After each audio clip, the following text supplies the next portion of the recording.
The Star Wars sequel trilogy wasn't destroyed on location or on set. The Star Wars sequel trilogy was destroyed in the boardroom, but it goes deeper than that.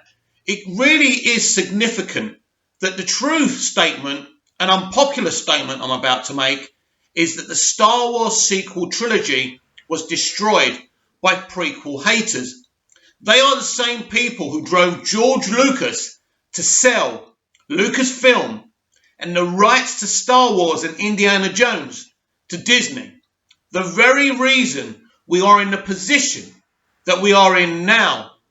It's a kind of underwhelming state. You know when you're in suspended animation, but you're not dead. You're just frozen. You're preserved. That's what Star Wars is right now, thanks to what happened with the sequel trilogy. And Solo. Solo didn't fail because of The Last Jedi. Solo failed because nobody asked for a Solo movie that didn't involve Harrison Ford. It didn't. And Harrison would never have done it anyway. It would have been quite cool to have an older Han Solo if they kept him alive in The Force Awakens, which I believe they should have. But Harrison wanted to die because Harrison wanted Solo killed off in The Return of the Jedi as well, and he got his way in the end. Not particularly interested in Star Wars anymore. That's his prerogative. A man who's nearly 80 years old doesn't want to keep on doing this stuff. That's understandable. But that's how it was destroyed. The truth was that it was bad enough these prequel haters drove George off the property. But it went deeper than that. Because that psyche went into Disney's mentality. Because of the prequel haters, George could not be made president of Lucasfilm when he sold his own property, his own baby, his own brainchild, because the prequel haters wouldn't like it. And Disney were very self-conscious about the fact that they didn't want to upset any fans. They wanted to make as much money as possible. They had just bought a gold mine, and they weren't going to risk anything. So George Lucas wasn't allowed anywhere near The Force Awakens. The consequences of that can be seen. If you have George Lucas as president of Lucasfilm, he can make decisions. No one understands Star Wars more than George Lucas. It doesn't matter if you hate the prequels or not. He did it his way. Not my way, not your way. And looking back at them now, we finally understand what the man was doing. They work. They are emotional. They have an arc about a very evil man weaving himself into the system and bringing down democracy. And what we're seeing in the real world now? Yes, because George Lucas is a visionary. He was a visionary. He is a visionary. He will always be a visionary, even when he's no longer with us. And this is where we are now. It all goes back to the prequel hatred. And then you look at the decisions that Kathleen Kennedy made. The biggest bad decision was the decision to have two different directors do the Last Jedi and The Rise of Skywalker. As John Boyega said himself, you brought JJ back to save your asses. Don't go blaming him now. He wasn't supposed to do The Rise of Skywalker. They wanted somebody else to do it. The Jurassic Park director, the Jurassic World director, right? He was the one who was going to direct that movie. Can you understand the logic of having a trilogy, a sequel trilogy with 3 different visions in it?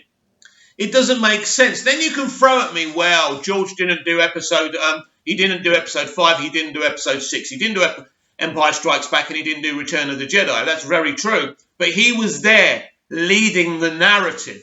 It was his narrative. It was his story.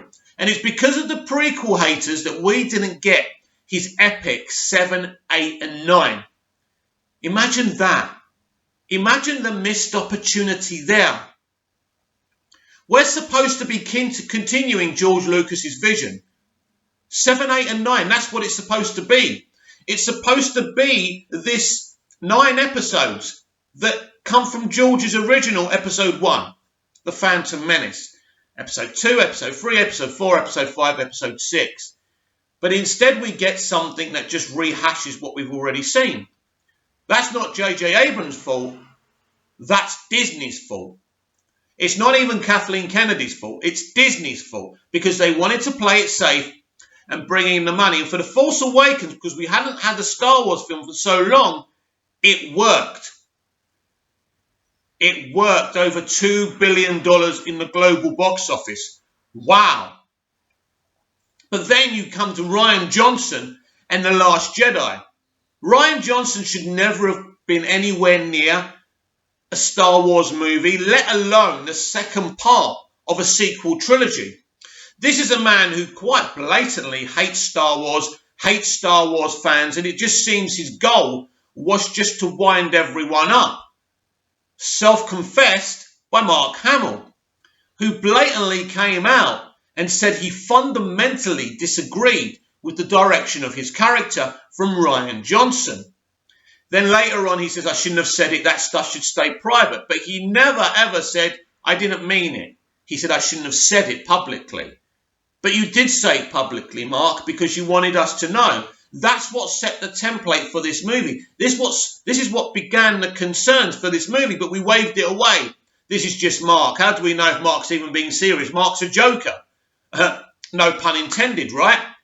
And the situation was when we see what he does with Luke Skywalker, we've waited to see Luke Skywalker, the continuation of his adventures, for many, many years. We've read them in comics and in novelizations by fans, right? What we got was a man who drank weird stuff. I don't know what it was. Milk off a creature's breast. We had a man who dropped his lightsaber. We had a man who barely had any screen time in The Last Jedi. Let the past go, or whatever they say in that film. It's fine. You want to set up new characters. You want to go out with the old and in with the new. That's fine. You want to set a template for the future. That again is fine. But you must have a place for these older characters.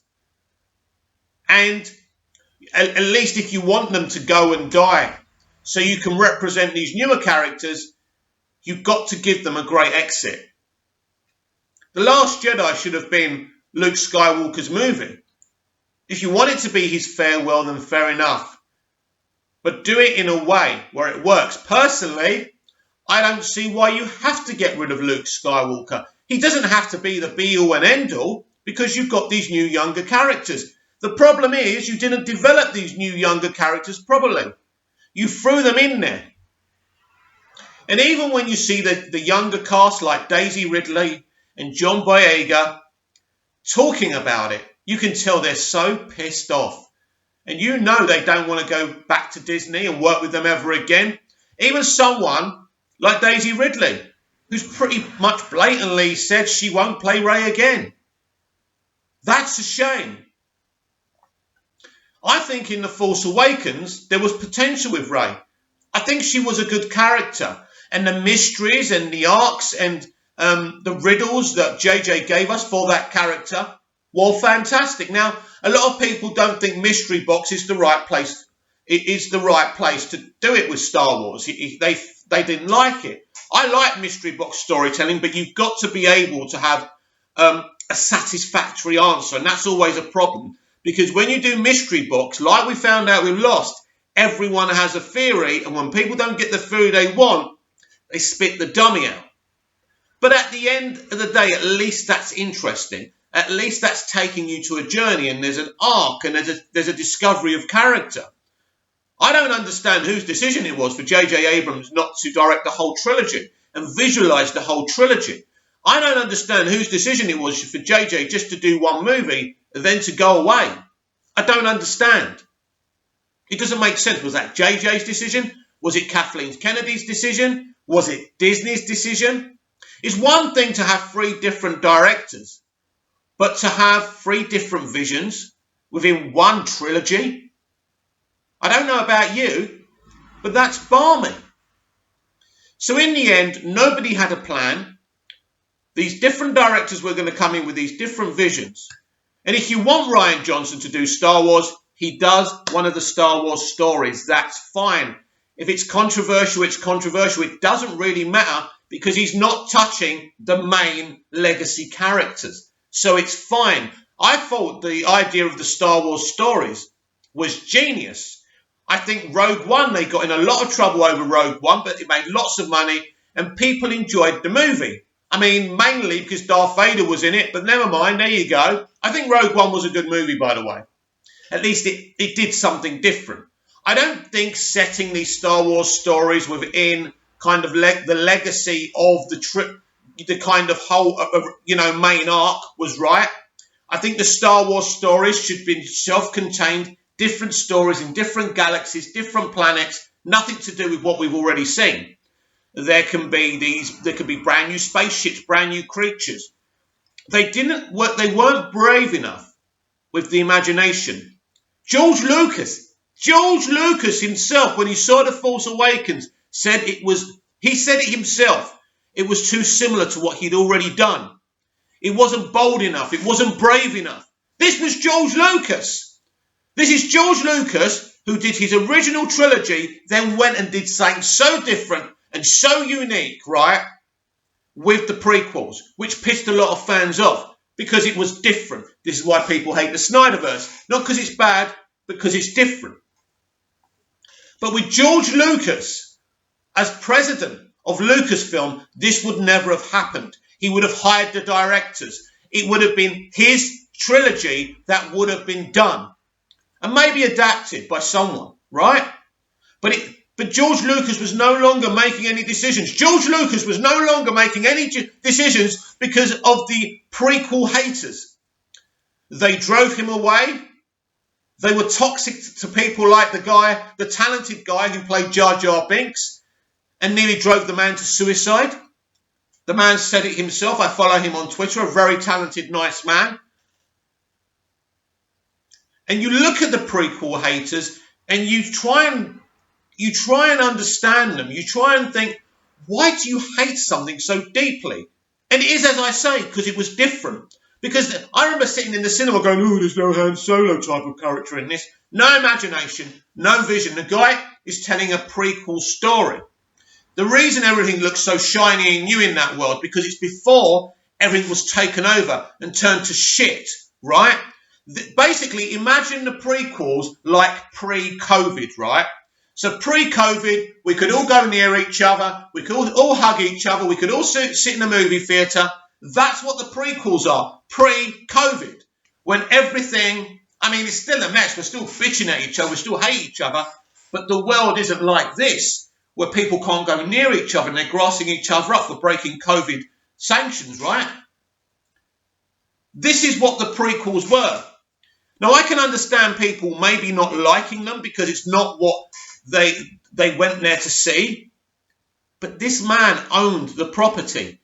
It was his idea, his vision. It was up to him what he did.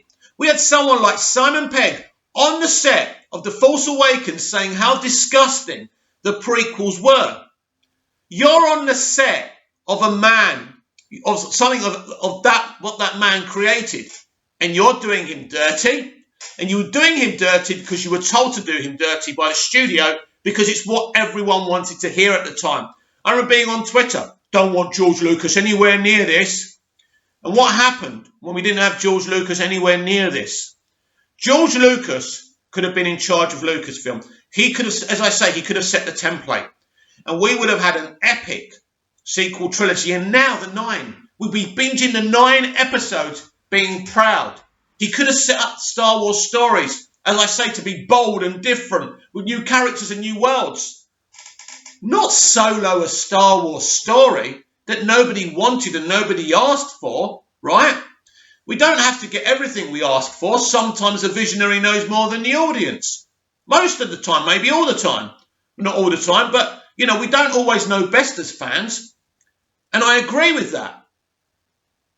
But the prequel haters destroyed everything. And there's probably still some of them out there. backing off into a hedge like the Homer Simpson gif, right? Fandom menace. Probably once upon a time, they were prequel haters, right? I don't know. And here's the thing. This is where we are now. Now, The Mandalorian's okay, but it's still not good enough. It's not what we should be getting. We should be getting awesome and epic movies. But no, we're going to get Taika Waititi doing one film or a trilogy, right? We've got, apparently, Kevin Feige that's going to write a movie or produce a movie. They're being cowards. They're bringing in Marvel creatives because they know those Marvel creatives are popular enough that they may not get much blowback. I assure you, if the movies are crap, they're going to get the same blowback as Rian Johnson did. And here we are now. And all because the prequel haters and Disney, mainly Disney, weren't brave enough to say, fuck the prequel haters, fuck them. This is George Lucas. He should be president of Lucasfilm. He should be driving this. He should be going out there and bringing in the directors to do these films and deciding who does these films and having an authority on what the narrative of these films were. Why do you think Ron Howard came in to attempt to save Solo? Because of George Lucas. After all that, telling him he can't have anything to do with his own brainchild, they ran to him and said, what are we going to do? We sacked these directors. They're no good. They're crazy. They were going to do a sitcom. What do we do? He went and begged Ron Howard in. If it wasn't for George, Ron Howard wouldn't have come in. Ron Howard never had any dreams of doing a Star Wars movie. He came in and actually saved that movie. Solo isn't a bad movie on its own. It's not the film that's the issue. I like the idea of Darth Maul. I would like to see the continuation of that. The film's not the issue. And the guy playing Solo, brilliant. He did a brilliant job. The issue isn't with the movie. The issue is that no one on this planet wanted anyone else to play Han Solo but Harrison Ford. Harrison Ford's Han Solo, his arc was complete. We saw him in the original trilogy. We saw him in The Force Awakens. He's got a son. His son turns bad. He kills him. It's epic. It's brilliant. It's over. Han Solo was done. And if you wanted more Han Solo, you should have kept the character alive and talked, and convinced Ford to actually do an old Han Solo movie or maybe even a trilogy. Now, that would have been cool if Harrison was up for it. But he wasn't. So you leave it alone. There's no imagination at Disney. There's no adventure. There's no boldness. There's no risk-taking. The truth is, Hollywood as a whole doesn't take any risks anymore. Few gags, few explosions, done, $1 billion, we're happy. That's it. These are not the foundations that Hollywood were founded on. I grew up with films like The Untouchables, JFK, Born on the 4th of July. I mean, obviously, you notice there's a theme to those films. Kevin Costner's in them, one of my favourite actors. But what I'm telling you is, a film like Field of Dreams, they would never do a film like that now. Why? Because it's got no explosions. It's just an emotional family tale. But it works, and it's emotionally powerful. But the stunted audience of this generation are not interested in good stories and interesting characters and great morals. Wham, bam. That's all they're interested in, right? And cameos. I'm venting here, and I'm sorry if you're offended by my venting. But at the end of the day, we had a bunch of people hating on a creator of something. Without that man, you wouldn't have had Star Wars in the first place. You called him so many names that he was milking the platform by, releasing different versions of his original trilogy. So what? Let him milk it. Why shouldn't he milk it, man? He was giving most of that money to charity anyway, so it was a good thing. I wanted to see the different versions and for him to fulfill his ultimate vision of the original trilogy. What's wrong with that and the additional scenes? It was all actually thoroughly exciting. But oh no. Lucas this, Lucas that. We hate George Lucas. You drove the man off his own creation. And then because of your hatred and saying we don't want him anywhere near the property, he was nowhere near the property. And he would have been awesome if he was president of Lucasfilm. and actually smash a like if you agree with me. If you think George Lucas should have been president of Lucasfilm instead of Kathleen Kennedy, driving the narrative, smash the like button. Let's show Disney what we really want. It's not too late to save Star Wars, but I doubt that George will get anywhere near the property now. But maybe if we start some kind of campaign, we can save Star Wars. Comment down below, like, share and subscribe, and I'll be back later with more videos. See you again soon.